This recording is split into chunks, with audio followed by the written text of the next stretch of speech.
the issue is, why is Iran a problem? Well, this whole war that we see going on, and I told you, this war is against China. Yeah. It's not against Iran. It's not against Venezuela. It's not against Cuba. It's against China. So that's the other layer. The first act of war was committed by China, Iran, Venezuela, and Cuba against the US. As you know, fentanyl is considered a chemical weapon right now, because the fentanyl that is coming from China to the West Coast, but it comes from Venezuela to the East Coast, from the Chinese labs in Venezuela. And I'm not a fan of Trump, but I've never seen a more pro-American president. I agree.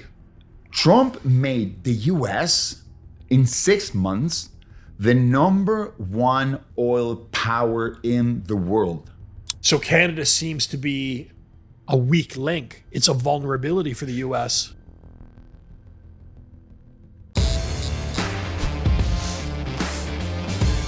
For those who do not know, Martin is my coach from various martial arts. He teaches me wrestling, judo, and jiu-jitsu. But beyond that, I just find him incredibly fascinating. He's so well-read for someone that could just completely fucking kick your ass. So what typically happens is when I'm training, sometimes even in the spur of the moment, we'll come up with a conversation, but definitely after we roll, we'll go off on topics of great depth. So I just love talking to him. So welcome to the show again for the third time, Martin Peyrou. Thank you. After that introduction, I had better do a good job here. You better. So let's just start, because we touched on this the last time we were conversing after we rolled. I think people have a perception of the power, the global power in this world. And I don't think people are actually accurate onto how things work. So you know what? I'm just going to throw it to you. Go off and do your thing. Tell me how global politics truly work. Yeah. Well, here's the thing. What we were talking about, so people knows, we were talking about this Iran-US war, right? And what's going on, and how does the picture look like? Because like almost a year ago, and again at the beginning of the year, a year ago, I told you that the Venezuelan situation had to do with Cuba, had to do with Iran, had to do with a lot of things, right? And then, like at the beginning of the year, I told you when they arrested Maduro in Venezuela, I told you that it's because of the guy they have, Hugo Carvajal, who has all the information, the intelligence and counterintelligence chief under Chavez and under Maduro, right? And then I told you, this has to do a lot with Cuba, has to do a lot with Iran, it has to do a lot with China. Okay? So, and I told you, they're going to go after Cuba, and there is going to be a war in Iran. I told you that.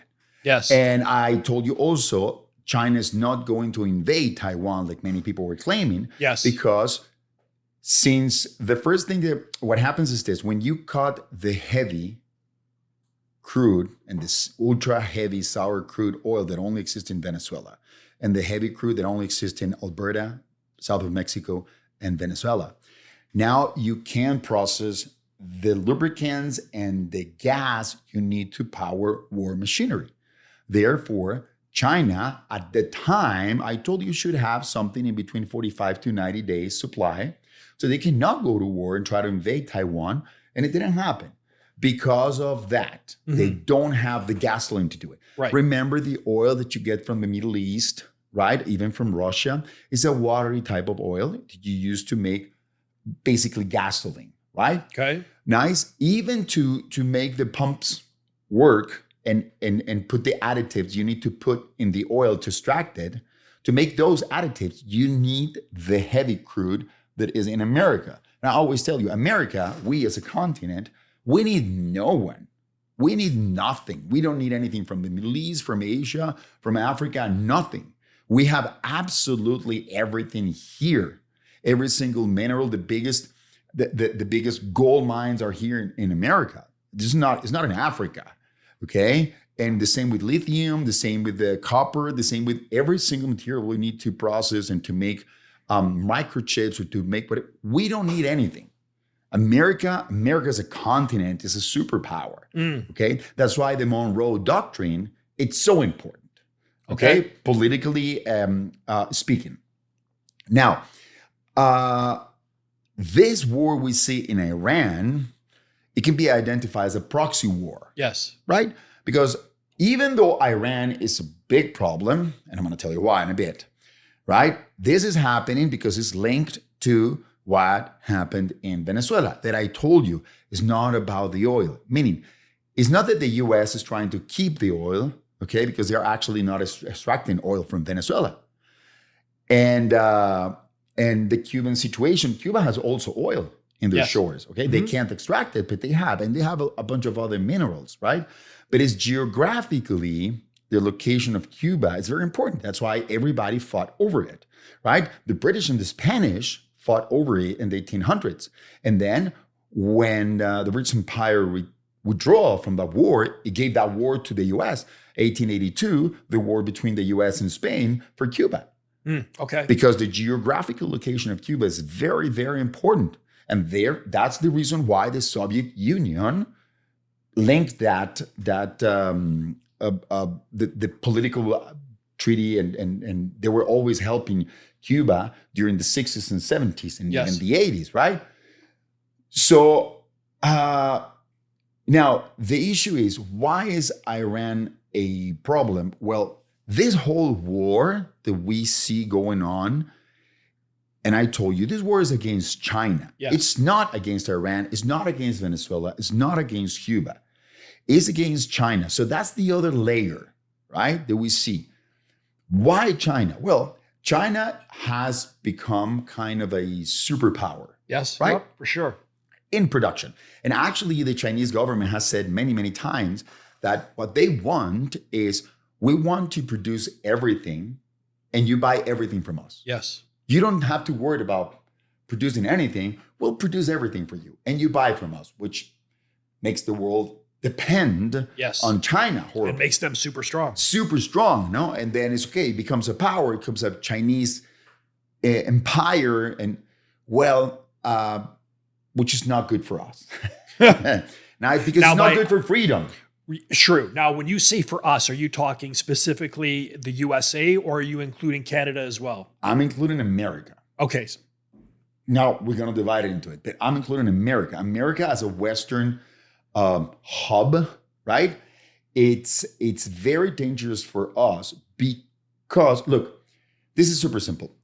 The world works in alliances. We have to make alliance, yeah? And it's written in the books.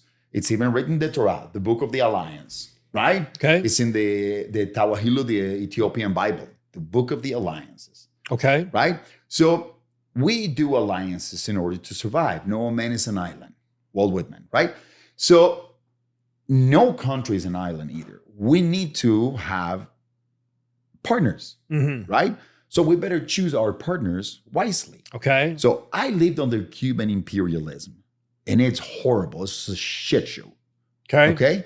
But there is a Cuban imperialism. I told you the first time Fidel Castro tried to invade Venezuela was in 1963, armed invasion.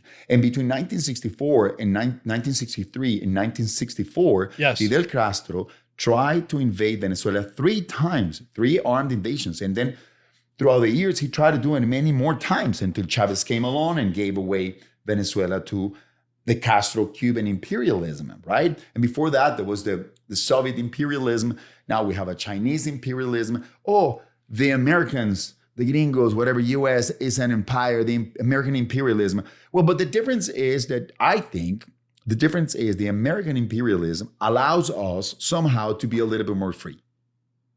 Than the Cuban imperialism, which I was under, or the Chinese imperialism, which you can see it's not very nice. Right? And in the Middle East, also, you have this type of imperialism under the war going on in between the Sunnis and the Shiites and the Muslim Brotherhood. And they have a mess there, right? Okay.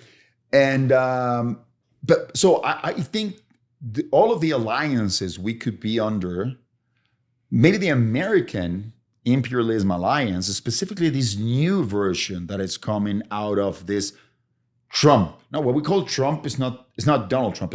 Trump is the group behind Trump. Okay. Yes. Right? Yes. This okay. big, you can call it Q, you can call it the white hats, you can call it however you want to. Okay. But there's a group behind him, right? And this new version of this new American imperialism seems to be a little bit more fair. Okay. Okay. So why is this war with Iran? Because the war is against China. China is in America. China is in Panama. China is in Nicaragua. China is in Venezuela. China is in Brazil. China's in Canada. China is in Canada, hardcore. Yes. Right? China is in the west coast of South America, all Ecuador, Peru, and Chile. Okay, they're fishing like crazy and killing all the fish. So fishermen from Chile, Ecuador, and Peru has said that there's no fish for them to fish because China has 200,000 ships fishing 24 hours straight. You're right. Okay. In the coast of the west coast of South America. Right? So they're taking away the food. Right. It's not a little thing. And China is in Africa. China is controlling most of the mines in Africa, right? So China is doing a lot of things. They're not going to be good for us. And when I say us, I'm talking about freedom and your ability to do whatever you want to do, right? So, that's the first layer is the war against China. So let me ask you then, why is Carney cozying up to China like he is? Okay, that might be the second layer okay. that I was talking with you the other day. So this war with China started with the tariffs, right? Yes. And now you have Trump going to China to make a deal. He spent 5 days in China. Yes. And many people who doesn't understand what's going on say that, for example, Trump was welcomed in China by the vice president. Xi Jinping didn't welcome him. So it means, no, that's the protocol in China. The vice president receives the visitors. Yes. And the president will receive them in the temple.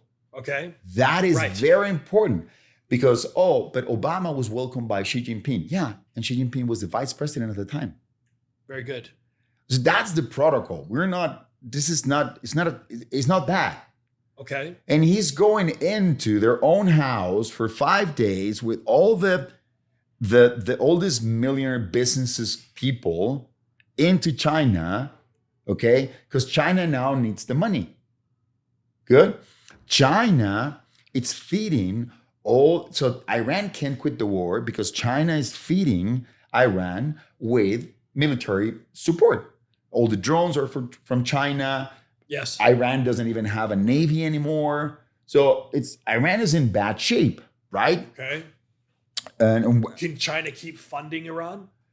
Well, that's the point. China's getting short on. Right. So now something very important that happened with the war in Iran is that Trump went to war without congressional approval. Yeah, I've heard all this shit. Yeah. Which Obama did. Yeah, fucking right. Which Bush did. Which everybody does it. Right. Because you have a 60-day period of grace where you have to go in front of the Congress and excuse the reasons why you're on war. When did the war end? Trump said the war is over. Yeah. Right? Yes. And people said, Trump lost the war. He's afraid. No. That wasn't the day 58, 59 before the 60 days before he needs to go in front of the Congress to get congressional approval. So he said, the war is over. I don't have to give any explanations to the Congress why I did what I did. Smart. Because so people don't think about what's going on behind it. I think there's a certain faction of people that just hate Trump. Yeah. And they will find any way to discredit him or besmirch him. Exactly. And I'm not a fan of Trump, but I've never seen a more pro-American president. I agree. Trump made the U.S. in 6 months the #1 oil power in the world. U.S. is exporting more oil than anyone right now. And you can check this. It's not let's see if it happens. It's happening right now. US is the number one oil power in the world right now. And this is very important because this brings down the BRICS alliance. Oh, right. Okay. Because the BRICS alliance wants to back their money in gold, which is a fantastic idea. But then it takes away the power of the dollar that is backed by oil. Okay. So if you want to switch the power of the dollar to gold, you need to have all of the power. If the power is diluted into the BRICS, yes. now when you convert the dollar into the gold standard, you lose a lot. Yes. Now, if you have all of the oil, if you have all of the power, all Yes. of financial economical power center in the dollar, Yes. then you can switch to the gold standard. And that's what he did. US became the number one oil power in the world because behind that is the petrodollar. It's again the most powerful money currency in the world. Yes. Right? Yes. If he wants to switch into gold standards or not, I don't know, right? But what I'm saying is I'm not a fan of Trump per se. I actually didn't even like the guy. I don't know. He doesn't know me. He's never going to be. So it's not a problem of a personal issue. Like you were saying, many people just hate Trump. Yes. And just because of that, it doesn't matter what Trump says. Yes. It's a bad person. And the press, for example, is doing that, right? Yes, yeah. It doesn't matter, Trump lost a war. Just because the guy stopped the war before the 60 days so he doesn't have to give an explanation to the Congress. It's like, and they know about it. So the reporters saying this, they know what I'm telling you because I know it. It's something very obvious. I mean, people know a little bit about US politics because it's the most powerful country in the world. So you understand how the electoral college of voters works and why it's different to the rest of the world. So you understand how elections happen in the US. And it's different, right? Maybe you don't know that about, I don't know, China, because China doesn't have elections. You know, that's Yes. a very important point because I don't want to live in a country where you can choose. Now, then the other layer behind this, did you say China? It's what I was telling you is we have to ask a lot of questions here. And who's controlling China? Because there's Fair. always someone controlling someone. Everybody has a master. Everybody has a master, Okay. right? It's like many people talk about, for example, the Rothschilds are Yes. controlling the world, the financial world of the Rothschilds. Well, the Rothschilds work for someone, Right. okay? I agree. If you don't know, so if you know the name of these people, it's because they're not at the top. Fair. The people at the top are at the top and they want to stay anonymous for a reason. Yes. So the Rothschilds, The Vanderbilts, the Rothschilds. exactly. I In believe the there's struct- 13 families or something. but the Rothschilds don't belong to the 13 families, right? Oh, No. So, but what happens is that the Rothschilds work for someone. Whom? The Rosenberg. that's what we talked about. Yes. The Rothschilds work for the Rosenberg. And you start checking on the most important companies in the world, you will find a Rosenberg there.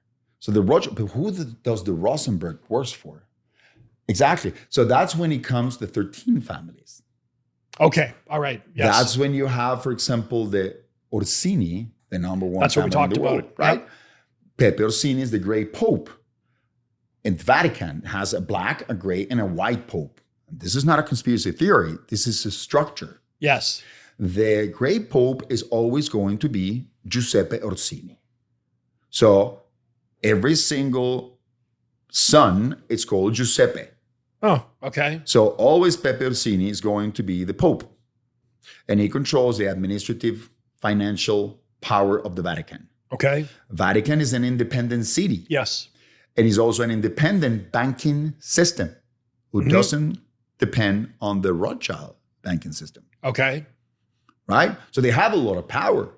And with the Orsini are the Farnese family, the Parravicinis, all of those super powerful families, the Medicis, and then under that you have the Borgias, right? Okay. And so you have a lot of these powerful families that they own everything. The Farnese are actually Persians. Okay. The Farnese is the the Persian family that had all the power in the world, and they moved the power up north. So in the 14th, 15th, 16th century, there was a lot of alliances and a lot of marriages in between the De Medicis, the Sforzesco, the Paravicinis, and the Farnese family. Okay. Who was the most powerful and rich empire at the time. Okay. Okay. And they are still one of the most powerful families in the world. Okay. Right? And many people said that they control, actually, in part, they control or they have a very strong alliance with the British Empire. We talked about this on Saturday. Exactly. So who is these people working for? Well, I'm sure you heard the story that the Vatican, as a political institution, because the church, the Catholic Church, is a political institution, right? Okay. So the Vatican is the descendant of the Roman Empire, right? Okay. From a structural point of view, Okay. right? And then there's people that explains and says that the British Empire is the descendant of the Vatican. Okay. Okay. Now, there among these families, there's a family called Backspears. Okay. You didn't hear much about them because they were kind of kicked out of this equation in the 1700s, and they move east. So it's said that that's the family that controls China. Oh. Which okay. is linked to the British Empire. Okay. Okay? And the other family is the Collins, Columbia, Columbus, Colonna, Colon. Okay. This is all of the same Collins family. Yes. Go. We discussed this on Saturday. Go Christopher Columbus. Yeah, go for that. His last name is Cristobal Colonna. He's from Italy. He was originally from the Sinai, right? He's Jewish. Yeah. Yeah. How's that for a shock? Yeah. That, eh? Yeah. And the people, but Isabel the Catholic gave him the money to go to America. Yeah, that's right. And before that, Columbus spent a couple of years in England. And remember that the Vikings, the Saxons, they've been making deals and businesses with the North Americans, right? For 1,000 years before Columbus got to America. They have all the maps. Right. He spent 2 years there. That's written. It's his life. Okay? It's not a conspiracy theory. Where he studied that, learned about that, right? And it seems that because of these power struggles, the Backspears were kicked out to the east and controlled it. You have this backyard for you. And the Collins basically bought America for them. So when you go into America, where's Washington located at? What do you mean? Washington? Yeah, Washington, D.C. State? Oh, Washington, D.C. Washington, D.C. My American geography is shit. Okay. It's okay. It's okay. But is the edit that part? No. But he's like, there's three, I told you this, there's 3 cities that are outside of the map, right? Like Vatican is one city that is not inside Italy, and they have an independent banking system. Yes, it's independent. They don't pay taxes either. Here's the city of London, not London City, the city of London, where all the banking system is. Okay. So in fact, the Queen or the King now of England is supposed to ask permission to get into the city of London. Where is that? It's in London. It's where the banking system in London is. Okay. And you have the MI6 building right outside of the city of London. And when you're walking in London, you see how the little things with the name of the streets are, right? Okay. And you see when it changes and it says City of London. It goes in gray. It's in gray with silver letters. It says City of London. And then you start walking in, you're inside the City of London. Okay. Yeah. So that's a separate... the Columbia District in Washington. Okay. That's also outside of the U.S. Wow. Yes. Yeah, there's no way I fucking knew that. Okay, well, what happens is that supposedly the Collins, right? Yes. Bought America for them, right? And as we know, the Collins are one of the most powerful families It's one of the 9 families that controls Great Britain, and it's also one of the 9 families that controls the U.S. Okay. Right? Okay. Same 9 families? Not the same 9. No. Wow. They're okay. part of both, but not the same 9. So like you said, the Vanderbilts are one of the families that controls the U.S., but not Britain. Right. Okay. Right? Okay. Yep. Okay. So now everybody answers to someone else. Thank you. I was just going to go there. Right? So we could look at this way. Imagine China answers to the British Empire. You'll say, well, why? Well, if we go back in history, the biggest empire in the world from the 14, 15, 16, 1700s was the Spanish Empire. Okay? And the British Empire always had a beef with them. Okay. Good? Okay. And then the independent wars started in America. Now we have the US founded in 1776. Right. Yep. Well, it's supposedly there's a document in the city of London where the United States Corporation was registered in 1776. And the Dominion of Canada Corporation was registered also in 1864 in the city of London. Okay. What does that mean, though? That means it's theoretically US and Canada are just corporations, they're companies. Well, every single government is a company. So this is not crazy talk. It's every single government is a company. Now, remember I told you the British had a war with Spain over Cuba. And then they had the war with U.S., independency of the U.S. Yes. Right? And then they gave that war to the U.S. U.S. fought the war against Spain. Yes. Not the British anymore. Right. Could that have been one of the first proxy wars? Okay. Could that they have used U.S. Why would they have to done fight that, though? to not be them the ones that are doing that? Because the British Empire always ruled over something. It's divide and conquer. Sure. It's always been the rule, was the rule of the Roman Empire. It's always been the rule, divide and conquer. Yep. We're all divided right now. Yes. The more divided we are, the easier it is for them, whoever they are, to control us. Right? Yes, but that's the question, though. So even if you were to say you take your 9 families and you said earlier that everybody has a master, and everybody answers to somebody. So who do they answer to? Exactly. This is only what I know, what is common knowledge. We don't know what's behind. Sure. But I want to link it to China, and you will see. So imagine this during the, if I remember correctly, you can check on this, 1856 to 1945, the British Empire had the Opium War with China. They drugged China with opium because the British Empire have been the #1 drug dealers in the world since they exist. Really? Yes. So they drugged China and they made a bunch of deals with China. That's why they had Hong Kong, right?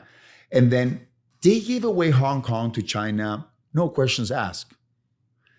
And they got themselves out of Africa and gave it away to China, no questions asked. Why? Right? Why? Are they actually losing power? Because, hear me out. In the 1800s, well, all the independent wars started in America, right? Every single one of those wars split a country out of the Spanish Empire, making the Spanish Empire weaker. Yes. Right. Now, there's something very, very important here. And is this, every single leader of every single independentist movement in America was a Freemason. Okay. The most famous of all them all is Simon Bolivar, because he was the guy that fought for the independence of Venezuela, Colombia, Ecuador, Peru, and Panama, 5 different countries. Okay. Right? All of them were Freemasons. Who's the leader of the Freemasons? Oh, I have no idea. The Duke of York, Okay. the most powerful man in the British Empire. It's not the king. It's not Charles. Oh, It's the Duke of York. okay. So why was he doing, why were the Freemasons involved in every single one of those wars? Well, because they brought down the Spanish Empire. Yes. And they started what's called the Black Legend, Okay. where they made everybody believe that the Spanish Empire got into America and started killing Indians like crazy, right? That's the narrative. Indians, not natives, Indians. Because Indios means in God's image, Indios. Just so you know. Yeah, Indios. It's not natives, it's Indios. Okay? It's not from People India. are going to freak out on that one. No, but it's like that. That's the origin of the word. Yeah, and Indians, that's why the Spanish, when they got there and they met them and they saw how they live in connection with nature, Okay. and they saw that there were humans like made in God's image, just like the Spanish people, they said Indios, in God's image. Okay. Okay? Yeah, fair. So now they got there and supposedly they killed everybody. But let's go to the example of Mexico, right? When Cortés arrived into Mexico, the Aztecs, right, were controlling the country. They were making human sacrifices. Yes, I've heard, yes. Yeah, on the thousands a year. They were hunting down people from all other tribes and putting them on the stone and ripping their hearts out. Yep. Right? Now, how is Cortés, with 200 guys, how is he able to take down a 4 million people empire with 200 dudes? Yeah, right. Well, because it was not him. What he did is with the alliances with all of the other tribes that were victims of the Mexicas, of the Aztecs. Yes. Right? Yeah. And they say, man, we're with you. So suddenly you have 8 million people going against Mexicas all together. So all Cortés did was bring everybody together. Right? Now, Columbus got in America in 1492. Right? Yeah. Yep. By 1501, Isabel the Catholic, the Queen of Spain, signed a document saying that no native, no Indio, could be enslaved in America, that they are all citizens of Spain. And the America, South America, is the vice kingdom of Spain. And every single king and queen from all the tribes, the Incas, Tolmecas, Chichimecas, Zapotecas, whatever, were vice kings and vice queens. Does that sound like someone that is annihilating a continent? Right. Okay. Now, then the Indios could actually, and many of them did, move to Spain and live in Spain. So Hernan Cortés' son, Cortés had sons with a lady that was an Indian from Mexico, right? Yes, From what now is called Mexico, right? Right. And one of his sons, Miguel Cortés, grew up in Spain and was part of the Spanish crown. It was a politician there. Okay. Okay. And he was half American and many more, right? And then they say, for example, a bunch of men came into South America and killed a bunch of people. No, there was also women. So those guys, many of them went with their wives. And those women started the first schools, the first hospitals, and the first universities in America. So you had universities in America before Europe. Oh, okay. Yeah. Do you understand? Before England, before Cambridge and Oxford. Good. So, but the Black legend made us believe that what happened in South America was a genocide and they killed the natives. But every single independent war in America, you have natives fighting on both sides of the war. Some wanted to be part of the Spanish crown and some wanted to be independent, right? But in the end, that took away the power from Spain. And then Britain became the number one and most important empire, most powerful empire in the world. Okay? And then you have the situation, the Opium War with China. Good? Which allowed them to have control over China. Right. We don't know how far that control goes. Okay. Nowadays. So they have given control over the north of Africa to the Chinese, so they're not the ones to be blamed? Could they have given control to the US previously, what I'm talking about in the foundation of the US? So they are not the ones going to war against the French, for example? But we all know when there's a proxy war, who is truly behind what's going on. For example, as we discussed earlier, we know China is supporting and funding Iran. Yes. So it's not like this is a hidden piece of information. No, we it's are not aware. a hidden piece. Right. Yeah. So my question on that topic is, when we know a proxy war exists, why do we not truly go after the source of the problem? Like, why are we bleeding China as opposed to doing anything more aggressive? Well, one of the things is we might not have the legal power, and we might not have the proof to blame them. Right? Okay. Now, what you were saying about Iran also, it's a big problem in something else. So Iran funds probably all, if not the majority, of extremist groups in the area and in Europe and in North America and in South America. Right. Yes. We know this to be true. Yeah, exactly. Right. But hear me out. The companies that feed these groups are registered in London. So are you suggesting that there are groups, families in London that are funding Iran's? Well, England has always been known to be a hub, to be housing radicals and extremists throughout history. Okay. Marx lived in England. Engels lived in England. So Britain has always been housing extremists and radicals. They always did it. Right? That's one of the fun things that the leftist, socialist, communist, that they always hate on the Jews. You know, you have to hate the Jews. Marx was a Jew. Right. Jewish people invented the communism you eat every day. Okay. But you hate on Jews. Do you see the picture here? And you and I discussed this, and you were saying there's a difference between being Jewish and being a Zionist. Oh yeah, well, there's a political difference between being Jewish and being a Zionist, right? Because Zionism is a political movement that started in the 1880s. Right. And a group of people. The one that led that group was Theodor Herzl. Yes. And he wrote many books, but one of the books he wrote was Das Judenstaat, the Jewish state, with the idea to start a Jewish state in the land of Israel, right? Right. And it's described as such in the book. But what happens is that they sell Zionism as,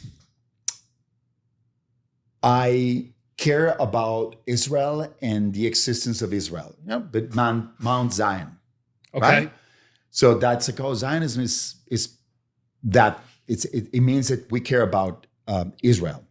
Well, not really, right? Because I know many Jewish people, they're not Zionists and they care about Israel. Right. Okay. And I'm not a Zionist and I think Israel has all the right in the world to exist. Okay. Right. It's not my problem. Yeah. That's on the other side of the world. Right. I'm not a Zionist because I understand that Zionism is a political movement. Right. That in fact, if you go back to 1970, 1980, you have a couple of groups that committed terrorist attacks, and there were Zionist groups in Israel because the Zionists were not in power. And if you go and you check in history, you will say that the movement, so for example, one of the most famous one was the Emmanuel. Emmanuel, his sons, I think, the company that controls UFC and all of these entertainment companies, the CEO of this company is one of the Emmanuels. It's one of the sons of this guy that was prosecuted in Israel for committing terrorist attacks. Oh, shit. And he is a Zionist when Israel didn't have a Zionist government, which is the one that they have right now. So Zionism is a political movement. Right. Okay. And Judaism is a religion. Right. Okay. So you would say that the government in Israel right now is a Zionist government. Yeah, well, they describe themselves as Okay. Zionists, right? Okay. Very good. But somehow, Zionism movement, the political movement of Zionism, kidnapped the Jewish religion at one point. Okay. And then many Jewish people believe, no, I'm a Zionist because I believe in Israel, without taking into consideration the many other things that Zionism represents. Okay. Right? And it's the same happens with Islam. The same happens with Islam. Because Muslim Brotherhood is the same as the Zionists. It's the political movement that radicalized Islam. Right. It was founded in Egypt in the 50-something, 60-something, 50-something, sorry. It was founded in Egypt. Who gave the leader of Muslim Brotherhood the money to start the Muslim Brotherhood Foundation and the first mosque in Egypt? Well, a British company that run the Suez Canal. A British company. Again. Right. Yes. And like I'm telling you, there's many Iranian companies that are in England, located in England, and that's the money that goes directly to Hezbollah, to Hamas, to the Houthis, right? And to many other extremist groups. Right. That comes from Iran. Whether they are Shiites or Sunnis, they don't care, right? And now, Muslim Brotherhood, it's not Islam per se. They radicalize Islam, right? That's why there were so many Muslims that are so peaceful, right? They don't believe in radicalization because they're not part of that Muslim Brotherhood movement. Right. Muslim Brotherhood was, it's considered a terrorist organization in countries like Jordan and Saudi Arabia. Okay. And Trump last week put Muslim Brotherhood in the list of terrorist organizations. Yep. And to be, this is very important, to be investigated in Egypt, Lebanon, and Jordan. Where do you think were the three places where the Muslim Brotherhood started? Same three. Egypt, Lebanon, and Jordan. Yeah. But he was kicked out of Jordan because it was named a terrorist organization. Right. And Saudi Arabia also kicked them out, and a few other countries. But the problem is that, for example, here in Canada, they have bank accounts, like in the US, like in England. And their radicalization of Islam, right? So there's a nice video of the second president of Egypt, Awadi, something like that. Don't remember his name, sorry. And he is talking in front of an audience saying what happened during his meeting with the leader of the Muslim Brotherhood. And he is making fun, him as a Muslim is making fun of the Muslim Brotherhood leader, saying that all women have to wear hijab. Yes. And that they cannot be educated, they cannot go to school. Right. And he says, well, the first thing you have to do is get your daughter out of med school in England and put her a towel on her head. This is the Muslim president of Egypt, what he said to the leader of the Muslim Brotherhood in Egypt.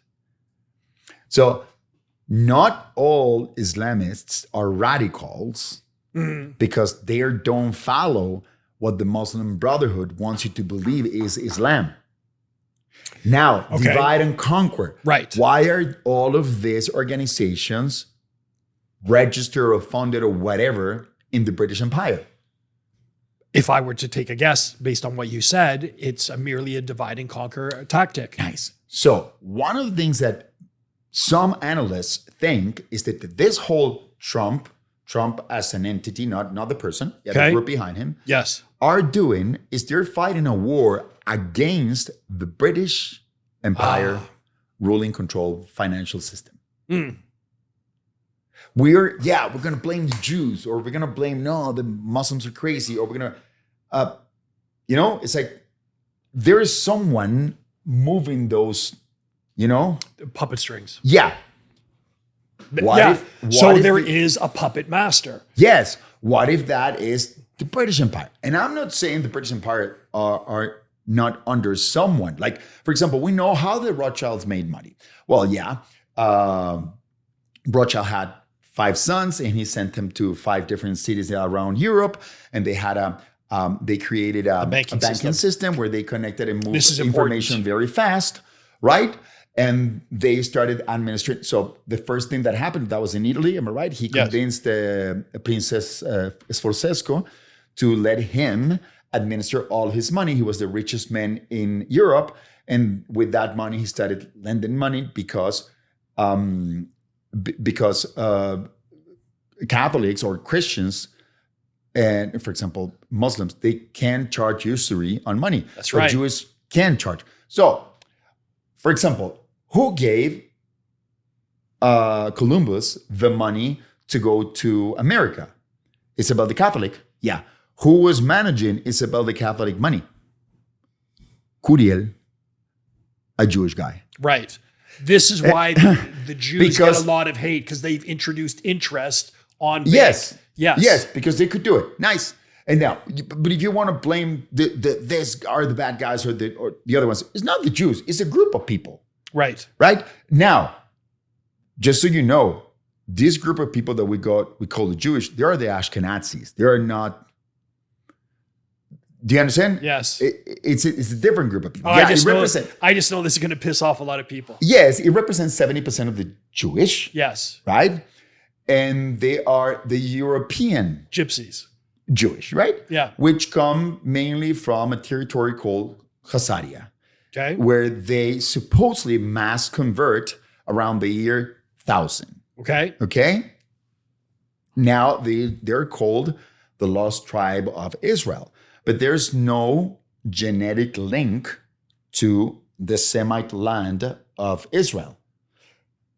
Yeah? Yep. So, well, Semitic, or to be correct, is called Shemitic. Okay. But anyways, so this group of Jewish people, which are the Ashkenazis per se, by many Jewish standards, they're not the real Jews. Right. Right? So we don't know that. But there's actually a couple of writers, like, for example, Shalom Sand, who did a very Jewish writer who did a very interesting research about the origins of these groups and how they are not actually linked to Israel in any way.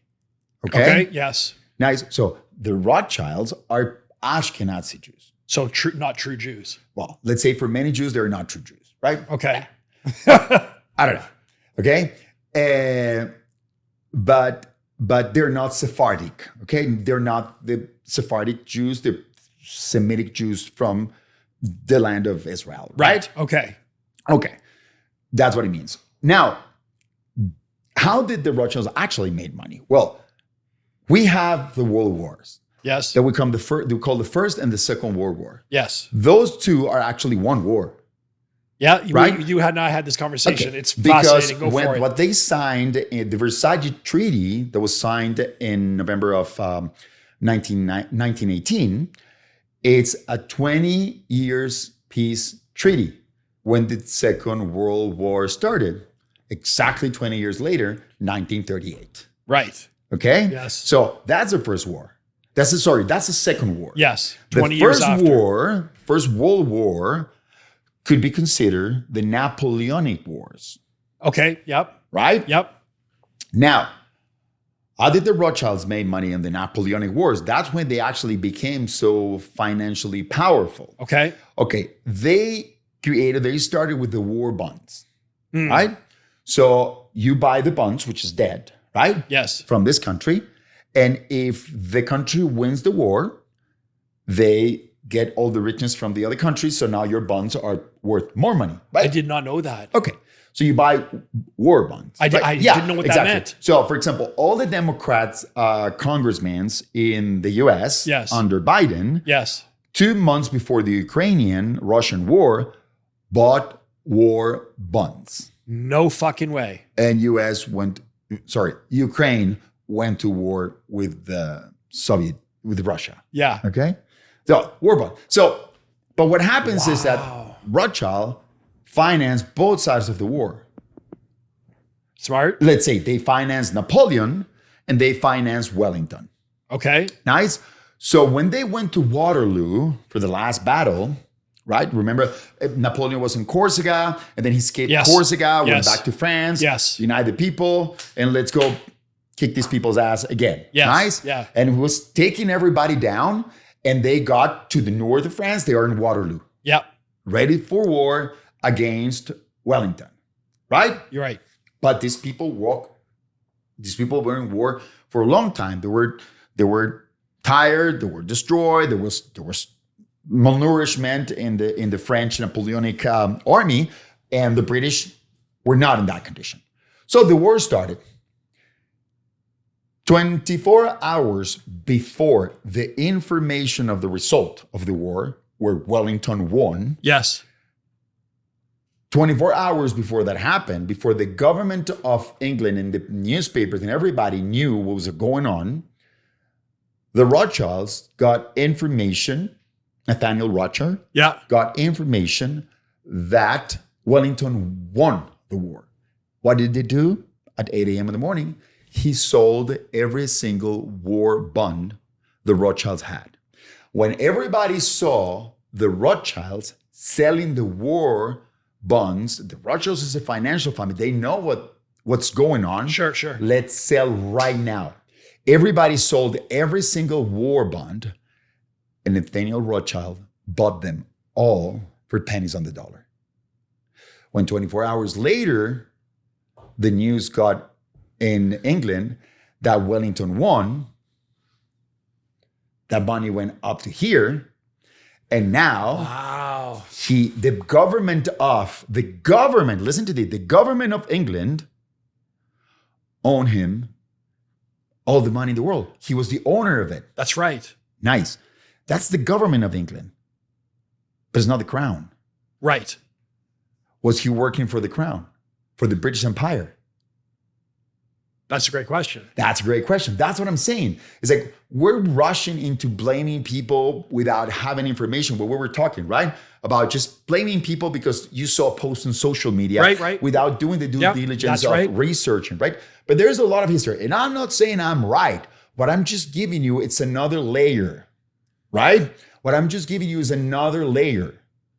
Good? That we're quick to blame this or that or this group or that group. And in the end, all of that does is keep us divided. Right. Divided. Absolutely divided. Right. But look at how the common denominator here that I'm describing in this case is the British Empire. Right. Now, Yep. Hear me out. The war started in Iran. Yep. They closed the Strait of Hormuz. Yes. The only company in the world that ensures boats going through the Strait of Hormuz was Lloyd's of England. London. Yep. Is it Lloyd's of London or Lloyd's of London? Yes. Yep. Okay. 40% of that is owned by the Crown. But the British Empire owns 40% of Lloyd's. And the first movement Lloyd did to not support Trump in this mission was to say, we're not going to insure any ship going through the Strait of Hormuz. So they were trying to I don't know, blackmail, or they weren't trying to destroy Trump's intentions, right? So they put everybody in danger by saying, we're not going to insure it. There's not going to be a ship going through the Strait of Hormuz because we're not going to insure it. Not even 24 hours later, Trump said this office that he created in the US, the opportunity investment, whatever company of the US. Okay. Is going to insure every single company. Right. And we're going to give them military escort to every single ship that goes through the Strait of Hormuz. That's right. So that fucked London. Not only fucked London. Do you understand how much his company is worth? is the number one insurance company in the world. Insurance company have a lot of money. Yes. This is the most powerful one and the only one that was capable financially to insure the boats going through that place. Okay? Or to the north horn of Africa. Through the strait. Sorry?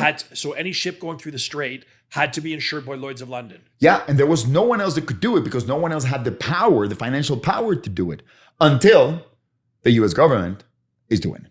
Right. So what would be the benefit for Lloyd's to strangle the strait? Well, the benefit for Lloyd is I'm sure they didn't expect this thing to happen.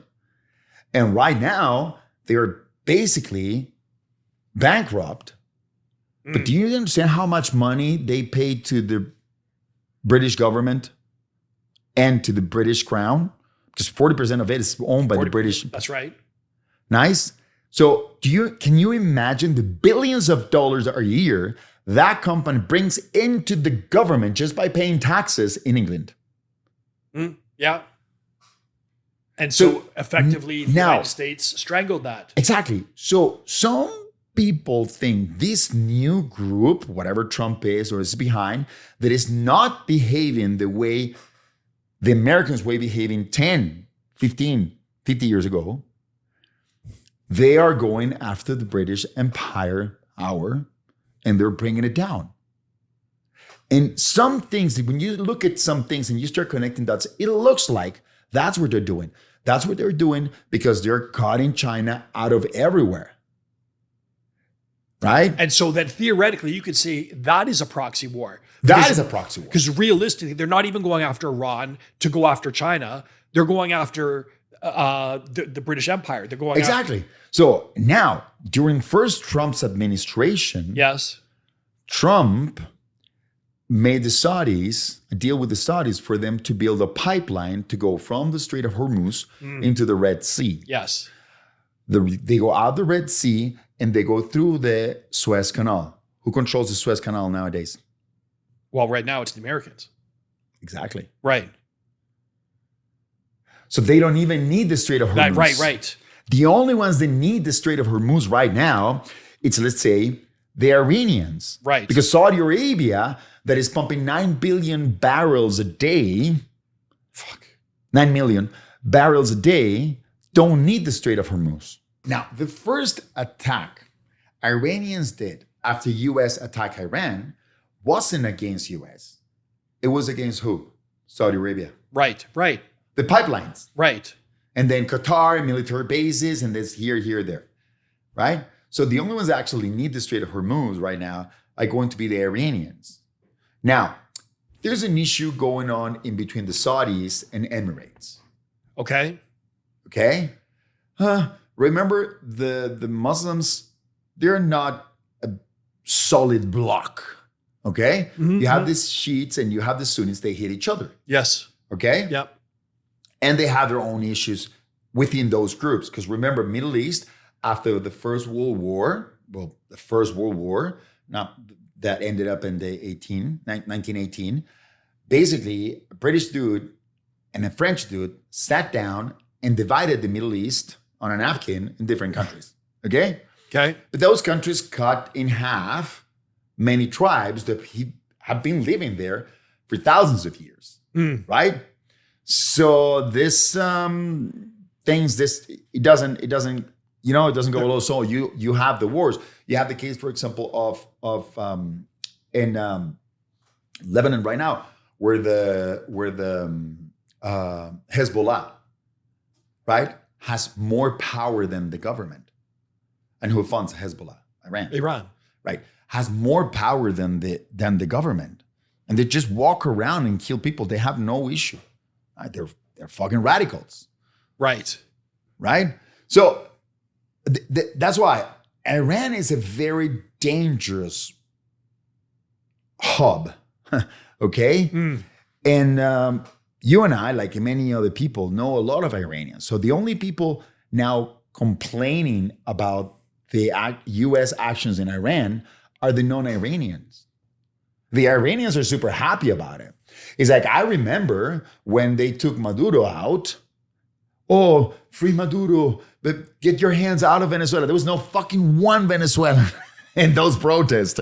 Everybody was celebrating. There was not one fucking Cuban that was not celebrating that they took down Maduro. Yes, right? I know. And it's like, oh, get U.S. out of Cuba. No, the Americans have been asking for the U.S. to come into Cuba for 67 years. Right. Like the Iranians have been asking for 47 years the Americans to come and rescue them from the Ayatollah regime. Like the Venezuelans been asking for 27 years to the U.S. to come and get the fucking Chavistas, communist piece of shit, out of Venezuela. Okay, so then I have to ask you, since this is true, why on the news and social media is it presented another way? Because all we saw was the other side of the story.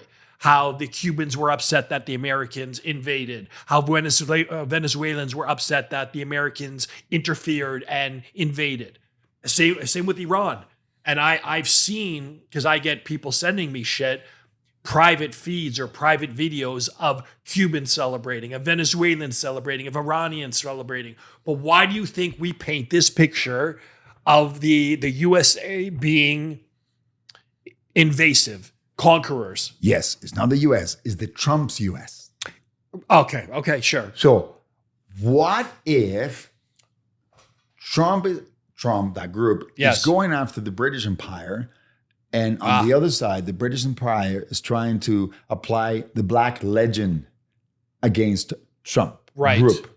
Like, these guys are the invaders who are killing everybody. It's the same Black Legend from 200 years ago. Right. What they're describing is exactly the same thing. It's not what's happening. So they're controlling the narrative. They're changing the narrative. They're changing the narrative in order for you to manipulate the people that don't know what's going on in South America, right? But it's like what I'm telling you.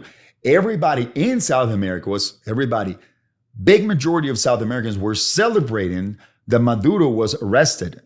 And then little by little, so one very important thing that I've seen is that the US you see nowadays is not behaving the same way US was behaving 15, 20, 50 years ago. They're not invading anything. They're not putting boots on the ground. Right. This is not Iran is not Iraq. It's not Afghanistan.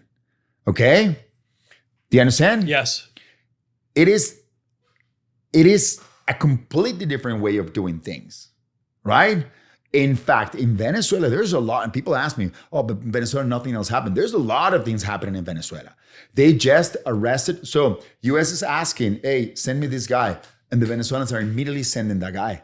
So they just arrested Alex Saab, which was so every single dirty business Maduro did in his life is on Alex Saab's name. And he was arrested and sent to the US. He is in the US right now. Hugo Carvajal, Maduro, and Alex Saab. And they have all the information you can imagine in the world. And now the US is asking for the number one guy, the owner of the Venezuelan dictatorship, Diosdado Cabello. Okay. There's a war in that top oligarchy of the Venezuelan dictatorship, because they had to give each other away to the Americans. There's a lot of things going on. Indicting Raul Castro for the plane that was taken down 30 years ago when they killed 4 American citizens. Mm-hmm. And then you have the Mexican Sheinbaum, the Mexican bitch president, saying, oh, but that was 30 years ago. Yes. And they're still dead and he's still a criminal. It's not that it happened 30 years ago. And that's one of the things. But there's many information. It's like what I told you. One of the reasons the Venezuelan thing happened, and there was no international law repercussion, or the same with Iran or the same with Cuba, is because the US are not the first ones to attack. Right. All of this the US did with Venezuela, or is doing with Cuba, or is doing with Iran, is called retaliation, which is a fancy word for vengeance, right? Yeah. Because the first act of war was committed by China, Iran, Venezuela, and Cuba against the US. As you know, fentanyl is considered a chemical weapon right now, because the fentanyl that is coming from China to the West Coast, but it comes from Venezuela to the East Coast. From the Chinese labs in Venezuela, it comes to the East Coast of the US. The fentanyl from China comes from Venezuela.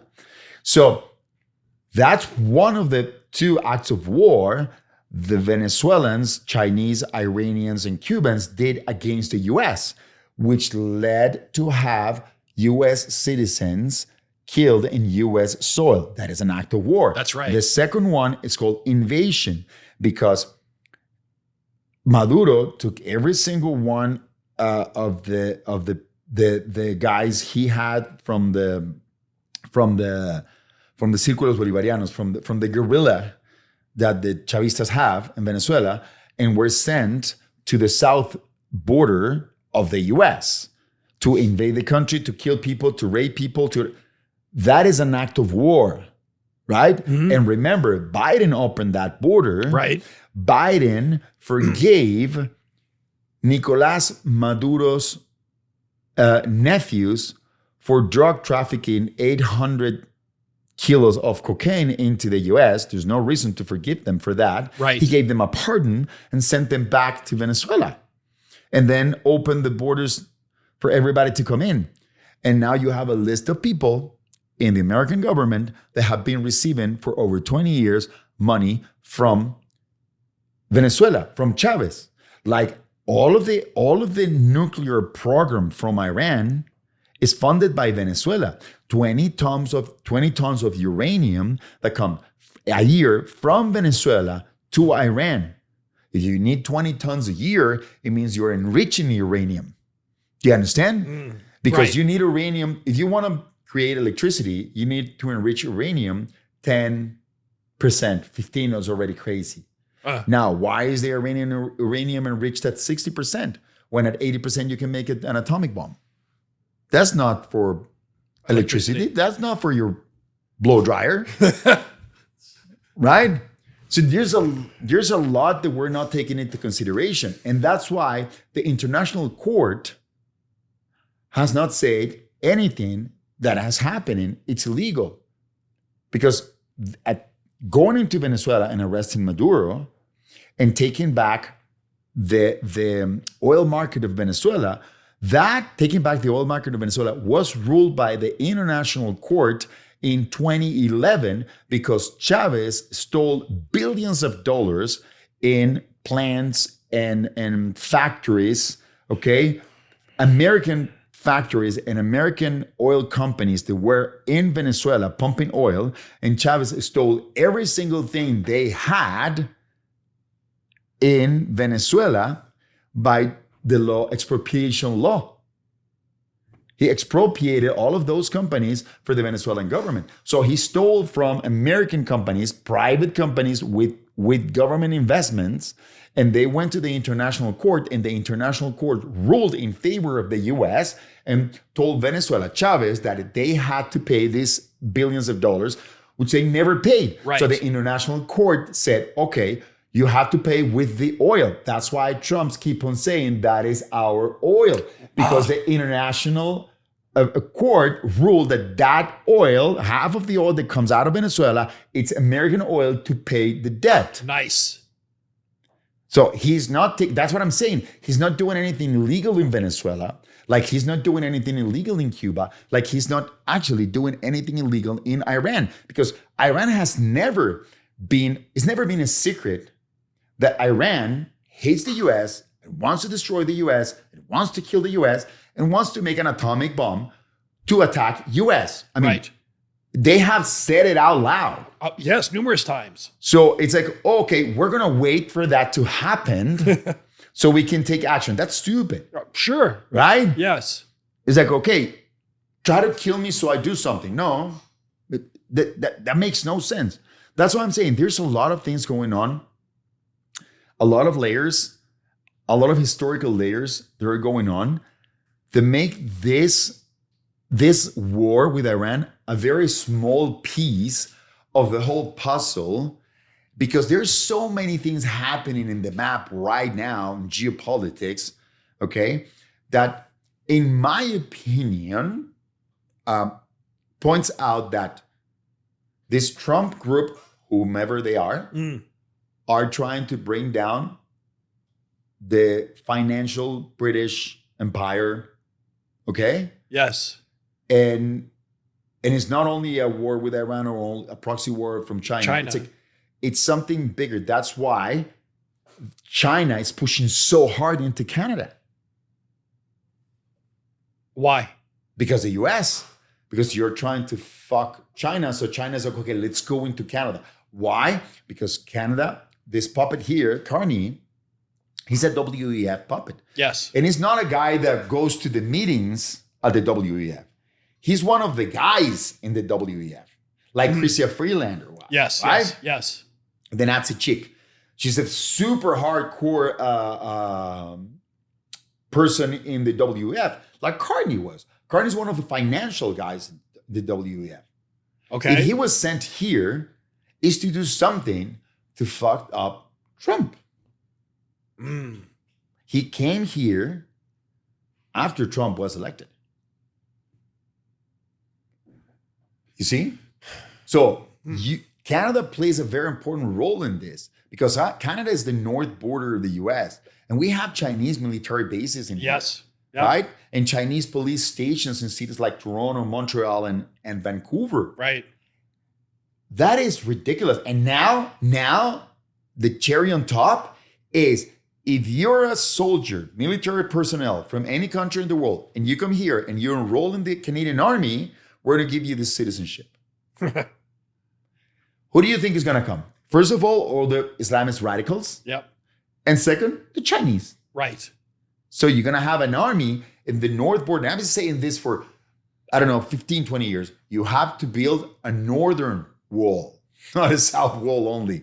Sadly, if this happens with Canada, you have to actually build a northern wall to protect the US because Canada is becoming like a nest of the same thing England or the UK has always been, a hub for radicals. Right.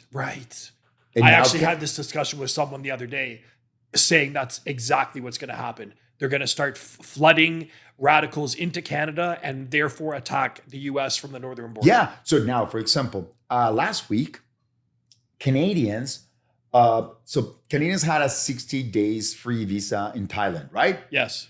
Not anymore. No, not anymore. You have to pay and you have to apply for a Thailand visa.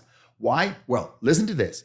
Because Canadians have been found sleeping on the beaches in Thailand, not paying to the prostitutes in Thailand, and shedding in the parks in Thailand. Kind of like what Which Canadians are those? Which Canadians are the ones shitting on the parks? The same derpas that are shitting in the fucking beaches here. Exactly. Right. So are those they call Canadians because they have the passport? They're not Canadians. Right. They don't behave like Canadians. They're not Canadian. Right. And they're destroying the image of Canada. So Canada's becoming that hub of all these radicals. This is very important. Because Canada is becoming a hub of radicals, the same as the UK, of people who hate each other. And if they hate each other, I would say that's true. They're never going to work together. So what happens is that they're very easy to control. Right. Because inside Canada, like inside the UK, you have a bunch of small different groups fighting each other. They're never going to come together and take down the government.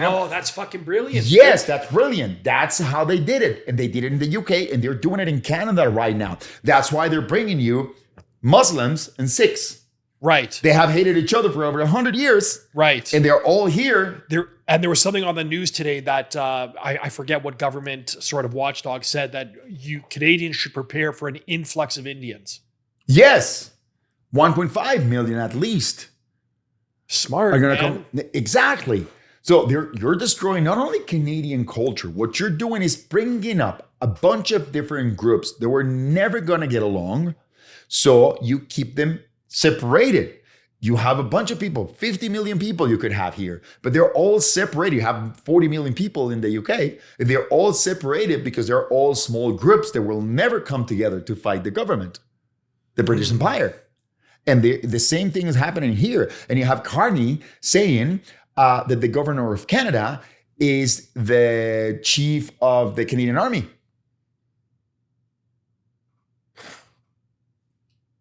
You see? So Canada how does that play out now? Play out now? like they're literally telling you that the governor of Canada, so this British dude sent by the king, is the one that is the chief of the army. So if they decide to go to war with China, you have to go to war with China. With the US, you have to go to war to the US. It's another proxy war for the British Empire. Wow. So and maybe there's someone above the British Empire, right? But it's like everything points out at this, in my opinion, right? The British, what they're trying to take down is the British Empire, which is going to consolidate what is called the Monroe Doctrine from Greenland all the way down to Venezuela. One country that protects the US, and one big country that needs nothing from outside of America. So America becomes an island, and this Greenland all the way down to Venezuela has absolutely everything you need in this world to survive. The Monroe Doctrine, which is from 1823. President Monroe wrote it down. It's nothing new. And that's what Trump is doing. Venezuela is a very important part of it. So Canada seems to be a weak link. It's a vulnerability for the US.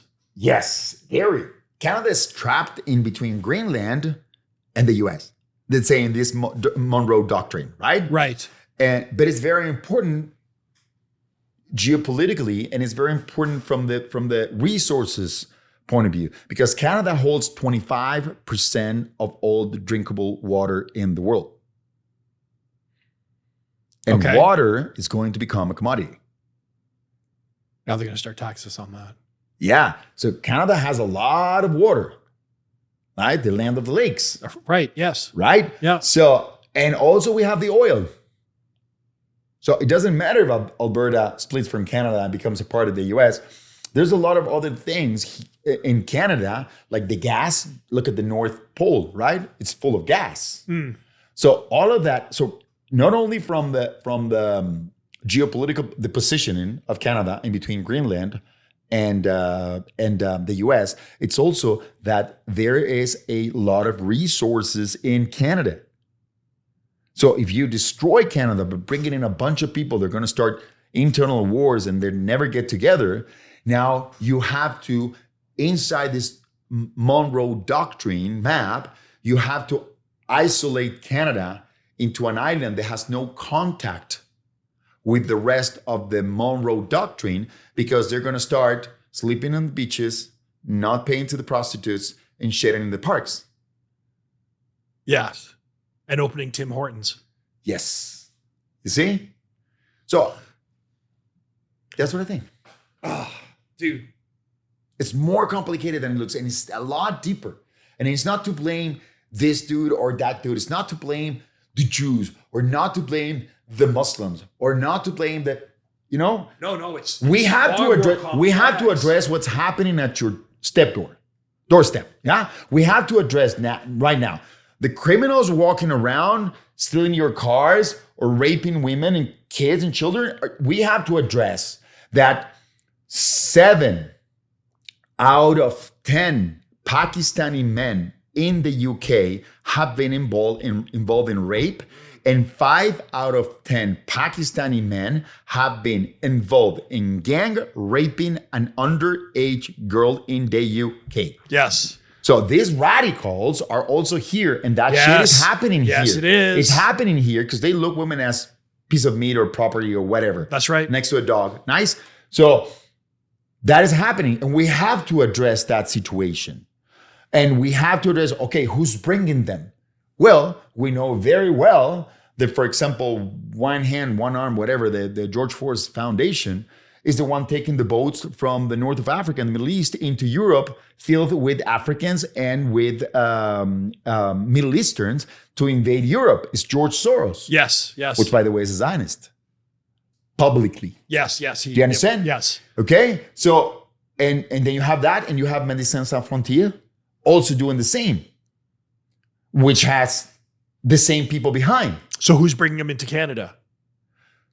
Well, we don't know, because one of the things, there's a theory behind and saying that a group that is sponsored by AIPAC Yep. was bringing people to the south border of the US. Okay. You know what AIPAC is? Yes. Okay. I didn't know until I actually heard it said many times. Like, I got to fucking look this up. But